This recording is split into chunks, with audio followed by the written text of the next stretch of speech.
I'm Scott Goldman, and this is the Grammy Museum's Programs at Home. Our guest today might just be the most hyphenated artist in all of entertainment.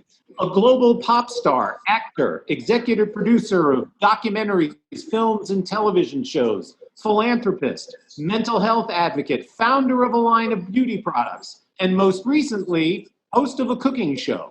She's here today following the release earlier this year of her #1 album, Rare, as well as the debuts of multiple music, film, and television projects. Selena Gomez, thank you so much for being with us. Of course, thank you for that wild introduction. Well, I think it's all, people are like, what did she do? I think it's all true though, which is remarkable in and of itself. And usually, these days, I seem to start all of these interviews by talking about quarantine, but it strikes me you're busier than you've ever been. In a weird way, I am, but it's also super frustrating because I like to leave my work and go home, and so it's been really a big challenge for me creatively to, do anything over Zoom. I've been in my studio a lot here, and it's just almost impossible because I love to feed off people's energy, and I love the whole idea of creating something in a room together. It just doesn't work for me, so I just try my best. And I definitely have stuff that's going on that keeps my mind busy, but I definitely miss it. Yeah, I hear from people, whether they're creative types or business people, whatever it might be, that the whole idea of working out of your house, you never get away from it. Mm-hmm. So you're kind of more in it than you've ever been, but you can't, kind of step away. Exactly. It's a very strange time. Is this an opportunity for you? You said you've been in your studio to dive in on music? Yeah, actually, it's been really fun with what we do have. I've noticed that the direction the music has been going lately is very, very, I don't know, there's just a lot of truth and it's not overcomplicated. I think being a pop star can be really misleading. I think that there are some cases where people may not take that seriously. And sure, I understand, but pop and the people who have really showed up for this category is unbelievable, remarkable, new talent, and that's exciting. So I think that it is going to continue to happen, and I'm pretty sure with certain rules we can, go back, but I don't think we are ready just yet. Yeah, I think it's a little soon. Well, let's talk about this album, Rare, and the lead single, "Lose You to Love Me," which is your first #1 single. So congratulations on that. Thank you. I understand that Phineas helped you produce that song. As it happens, I'm talking to him tomorrow, so if there's anything you want me to tell him, he's a genius. Okay, I'll tell him you said that. Why did that collaboration work so well? It actually seamlessly happened. It was just, me, Justin, and Julia, and we were working on it together. And then, towards the end, it was actually perfect because we knew we needed something, and we decided to ask Finn, and it was perfect. He added all of the moodiness, all of the vibrant energy towards the end. He's just super talented. And I think that I will definitely work with him more in the future. Just because he has that, and I think we do have similar tones as far as it goes. Well, describe that. What's the similarity there? Well, for me, I'm very emotional, so I tend to want to make my songs a tad bit dark. Usually I feel like there's going to be a special album for all of those types of songs because I do love that space, and I think that there is something that's missing. I feel like Taylor did such a cool job with that. She was she was so great at being able to transform into one era into another, and she's always been so gifted in doing that. And I think maybe that's inspired me also to be okay with being confident in the direction I want to go in and not stay so much in this comfortable area. Yeah. You know, Lose You to Love Me, among many songs on the album, there's a real vulnerability about kind of the lyrical content. There's even a song called Vulnerable. Why be so transparent, if you will, in your music? I mean, when you listen to all the great music and musicians from all time, that's what they talk about.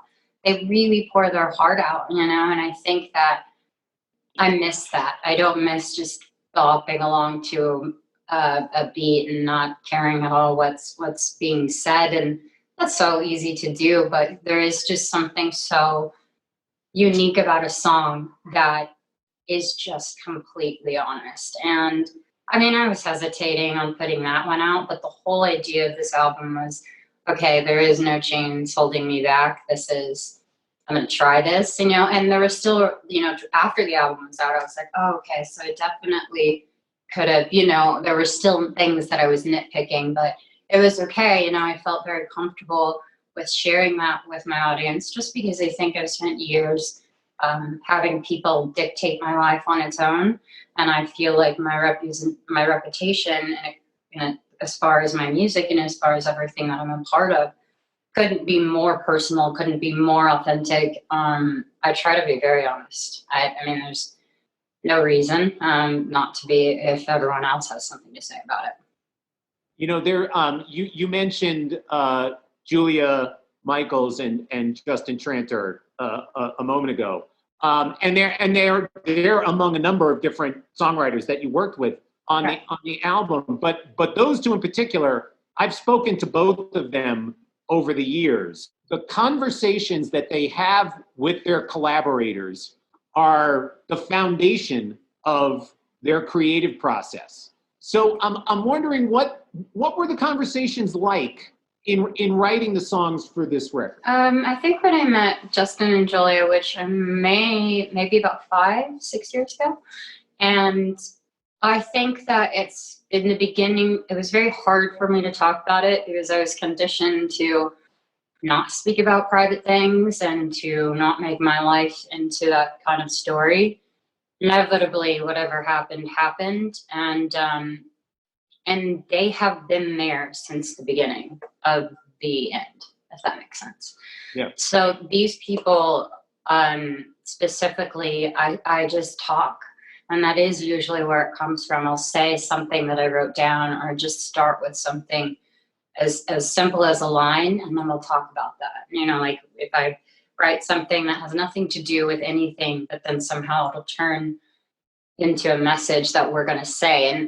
And all the other writers that I've worked with, I actually have worked with before, some of them not, but so they get the idea. I don't know what it is between Justin and Julia that pulls out this side of me. And I know it's because it's all of the talent coming together, of course, but I knew that this was going to be safe with these people who know my life, like everything in my life. And they're a part of my life, you know, every day they're knowing what's going on. And so when we get together, it's magic. And the same thing for every other session. It's just, I could tell I have like a goal that I'm trying to do with that. And when I'm with Julia and Justin, there never really is. Yeah, you know, talking about these songs, there's obviously this sort of kind of confessional aspect to it, but the music, you know, there's energy, there's you know, kind of a dance floor vibe about some of these tracks. As a songwriter, do you look for that tension where the lyrical content may be somewhat dark, but the music is, you know, at a different end of the spectrum?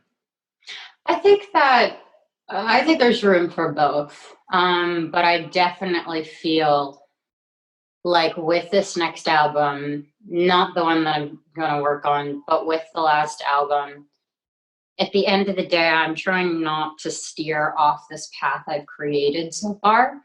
And I feel like it's important for the music to feel just as good as what the words are. Even the words are vulnerable. It's like no matter what you do to kind of break into this exterior, it's like, I'm going to stay who I am. You know, you get your heart broken or you walk through these things and you just close up instantly. And in reality, there's a lot of freedom in knowing the truth and a lot of freedom in being okay with talking about it. So I think, yeah, that's as honest as I wanted to get for this album, especially Lose You to Love Me. Yeah. We've been talking about songwriting, but I'm interested in kind of your process in the studio. Do you like to experiment, with sounds or the way your voice sounds? Is that something you dig in on? Definitely. Again, it's so much fun to, work with people who can like come up with these quick little beats, but we do that all the time. Actually, we did it for the Kid Cudi song.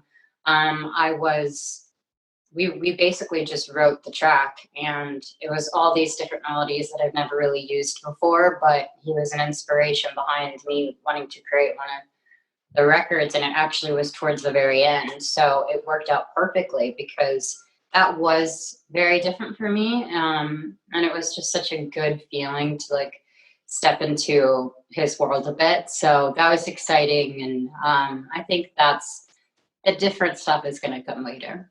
Yeah. Do you like to work quickly, or will you labor over a track? It depends. Like sometimes I will push and push and push and insist. And then other times I'm like, this isn't working. Like we have to completely scrap it, which has happened before. Yeah, I think it is. And you just have a feeling about it. Do you think, this album in particular is reaching a different audience for you? What kind of feedback have you been getting? It's been wonderful. I don't feel like, I feel like everything that we wrote about are pretty relative. I think that doesn't really matter what you're walking through or who it is. It's something that's a part of our life. It's something that is going to happen. So I got, even as soon as the album came out, like I was meeting people and they were these adults, and like a woman going through a divorce or a girl just in her late 20s and stuff like that. And they were coming up to me. And I noticed a lot of them were like, this feels so weird, I get the same fucking thing, it's like you're young and you're like Disney and stuff. And I just looked at her and smiled because I get that a lot. And she was just like, but I want to tell you that song really, really helped me. And then hearing that from these type of women, it's like I'm finally considered one of them. I definitely am young. I act very young, but I'm 28, and I can say that I've been through some traumatic experiences. And that was one of the coolest feelings I've ever gotten, for sure. Yeah. Yeah, it's I assume, and I could be wrong, that it is an ongoing challenge for someone in your position who started so young, and there's an opinion formed about who you are as an artist when you are so young. Evolution becomes challenging. Definitely.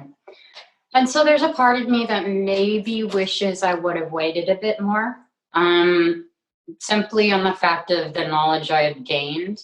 Music and acting, it's like it was my first job. I was on Barney. So it's like I'm dancing and I'm singing and I'm doing all this stuff. So I'd have to say it was the best training. And so when I started music, it was just because I was so eager to. And I couldn't wait, but a lot of that was under a certain label, and there wasn't that much control involved, and played the whole LA game, or it was, we had to get out of that, but it was fine. I feel like there were a few songs like Who Says and Naturally that were like in the beginning days that I remember very fondly. But yeah, it is really frustrating, but I think that's why I continue to do what I do. I'm waiting for, not even necessarily waiting for people, but waiting for me to have that moment where it shifts. where people, you know, and I think it's getting there where people Yeah. hopefully are respecting it in a totally different way. And obviously I have the greatest fans in the world. They work for me because they're just so happy, um and they just really support me. And that's Yeah. really, really helpful. So it does get frustrating, but now I look at it as a challenge. So as far as anything else, I definitely will always just want to keep gaining that. And so I don't doubt that I will, but I do know that it'll take time. Well, and one of the things that certainly you have been doing, beyond the music, is your work in producing documentaries and in film and television. You produced the docuseries Living Undocumented. You also re-released some of your songs in Spanish. Why were these things important to you? I think it's important to remind other people that there's so much going on, you know, and why, I mean, why do I think it's important? Is that what you said for? To you, why is it important to you? I'm going to start with the Spanish. I think for me, it is, especially after doing Living Undocumented, finding the story behind my ancestors and whatnot, and knowing that I was basically just a generation off of not being an American citizen. So I feel like that was something that I needed to do based on just the fact that I could, and that I've never taken a stance. And I think that this was the first time that I actually did something. And the only reason for that is because I then led my entire Instagram with people who have experienced it firsthand. They took over everything and I learned so much and it was really incredible. So I feel like there's so many different things that I want to help, I want to expose and be a part of. So not in a negative way. I just think that conversation should be open. Yeah. And so I do think it connects to everything else in your body. You know, I mean, music is, for me, like, I can feel any type of way the moment I hear something, you know. And you were talking about giving over your social media to a lot of activists, people involved with Black Lives Matter. What did you, in that process, what did you learn about yourself? You said you learned about what these people are doing. I'm wondering what you learned about yourself. Maybe that I took it for granted. And I'm not that kind of person, but maybe that's what it is. You know, I not only am I half Mexican, it's that, but I'm also on top of living a very privileged life. And so I think if anything, it showed me I've worked very hard to get to where I am. It hasn't been given to me in any way, but I just felt like it really made me sick. And I found that it just tore me apart in the right way, where I was just like, I don't want to do a photo shoot. I don't want to do anything unless there is diversity in it. Because I just didn't realize the holes that were in it. You know, I'm in music. To me, it's like everybody's just doing it, being in it. It's everything. And so to hear all of the other side, which I'm not, you know, an idiot. I was fully aware of. I have friends that have experienced terrible things. It was just it's a whole other thing that we woken up, and it's changed a lot of people, and I know that it's done a lot for the families. Yeah. Switching gears for a minute, I want to talk about acting. I'm extremely intrigued by Only Murders in the Building. First of all, you're working with two of my personal favorites, Steve Martin, Martin Short. It doesn't get better than that. Tell me a little bit. Tell me a little bit. Kind of give me the storyline and how you got involved. Okay, so basically, Steve Martin and Marty actually worked on the script, and the whole idea of Murders in the Building, without giving too much away, it's basically like a comedy dramedy where we're trying to figure out this murder. And it's unlikely group of people that get together, so it's like us three that we all are trying to do this thing together. It is so hilarious. I don't know how I'm going to get any work done because they are so funny and quick and go back and forth. So I'm very excited. You know, I've had the cool opportunity, which is what I try to do in music as well, is that I could be in the smallest part of a movie, but if I'm surrounded by some of the greatest people, I feel so lucky. You know, it's actually something, you know, from Paul Rudd to Ethan Hawke, Billy Crudup, Bill Murray, now Steve Marty. It's like I really got to work with these actors that have been around for so long, and they treat me like I'm the little sister. And you know, half of them don't even know who I am, which is even great. Bill Murray was like, I have no idea who you are. He's like, and he would just call me Gomez. He'd be like, "Go Gomez." So it's so great to have these people to, you know, walk through all of this with. So yeah, I can't give too much away, but I do know that it's pretty fucking funny. Has it started filming or No, not it'll yet? start in November. Got it. Daunting for you to kind of walk on a set with Steve Martin and Martin Short? Yes and no, because I love acting so much. And I feel like you can just, you know, like people who play video games or anything, it's an escape. And so for me, it's almost like a new challenge. I love to push the limits and boundaries in acting. I think that that's something I love about it. It's something I would want to do more of. But this will be like the first kind of thing I'm stepping into. So I'm really excited.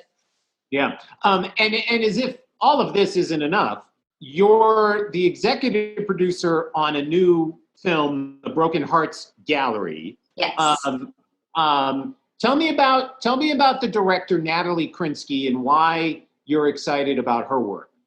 The reason we were super excited is because not only would we wanted a female director, but we wanted to have someone that was really in tune with the main character. And we got to introduce, you know, who is one of the sweetest actresses, and she's just lovely. And I think we started on that, I'm not kidding, about 3 years ago. So to be honest, it seems like it's so long ago, but you know, we had to take precautions and make sure it worked well. But it is such an endearing movie, and it's something that I hope people, it's like a romantic comedy. So it's like I want people to feel good when they watch it. It was really fun to do with my mom because we got to work on it together. And yeah, I think I'm pretty stoked with how that's come out, and we'll see that soon. Yep. You know, everything that we've been talking about, whether it's the music, songwriting, producing documentaries, acting, all of these disciplines require collaboration and the ability to collaborate. What makes you a good collaborator? I work better with people, and I think it's just because of how I grew up. You know, I started acting when I was 7, and sometimes the painful part of music is when you are all on your own, because I tend to get very, I'm not okay when it's all about me. It starts to feel very like, don't touch me, don't do this, don't ask me for anything. Like I get very weird and uncomfortable. And so I'm sorry, what was the question? Because I know I had What makes you a good collaborator? Oh, okay. So I think for me, being able to step into something and accepting the challenge has been so rewarding. And I like people. I always say in film, you're nothing without the director. You're nothing without a co-star, without a writer, without lighting, without producing, it's this big family. And I find that acting creates that family. To where sometimes in music, your family is all in the studio. You are all there together and you're so happy. But then the rest is all you. And that can be a bit exhausting. And I don't handle that stuff very well because it's just not my type, and it makes me feel like I'm snooty. Pardon me, but that's just how I feel. So I need people. I need people in my life to inspire me, to challenge me, to talk to. I mean, it's what applies to everything that I do. So we're running down on time. I've got one more question for you. In this conversation, we've talked about music, acting, producing, advocacy. I know that you're involved with this voting project with iHeartMedia, philanthropy. Is there one thing that takes precedence over everything else? One thing you wouldn't give up? People. People. I really don't. I wouldn't have aspired to be and continue to be anything if it weren't for people. And that's not a bullshit answer. It's because it's the truth. What are we all doing here? We are all people wanting to talk about other things, other events, music, art. Like, that all goes into play. Like, all of us would not be able to do what we do if we didn't have connections. And I think that's something that is crucial. I wouldn't be able to do all of the things that I'm working on without my team and without people. I want to say that about everything. I want to say that about music and film and producing. It just works together. You know, if I come up with an idea on my own, I'm not just gonna be like, all right, I'm gonna want to ask my people their opinion, and maybe they give me advice for something, and I appreciate that a lot. So Yeah. that's the biggest, and then that kind of ties in. So that ties in everything. It's the mental health, it's being an activist, it's standing up for what I believe is important. And same thing with voting. I'm sorry, I'm rambling just because this really upsets me. But there's a statistic online, and it said that my generation and a bit younger have shown less interest in voting than ever before. And that, it infuriates me, because it's like, we are the change. Like, we actually, all that here are going to be what makes all that. And Yep. so I care about everything I put my name on, and it comes from an authentic place. So I would say we need people. Yeah. Well, and kudos to you, particularly on the voting project, because it's more, you know, from a cranky old guy, it's super important now more than ever. The album is called Rare. We could not be more grateful that you took the time today, Selena Gomez. Thank you so much. I appreciate that. Thank you so much. It's so nice actually talking to you, because I know you. I'm glad. It was fun. Okay. Bye. Take care. Okay.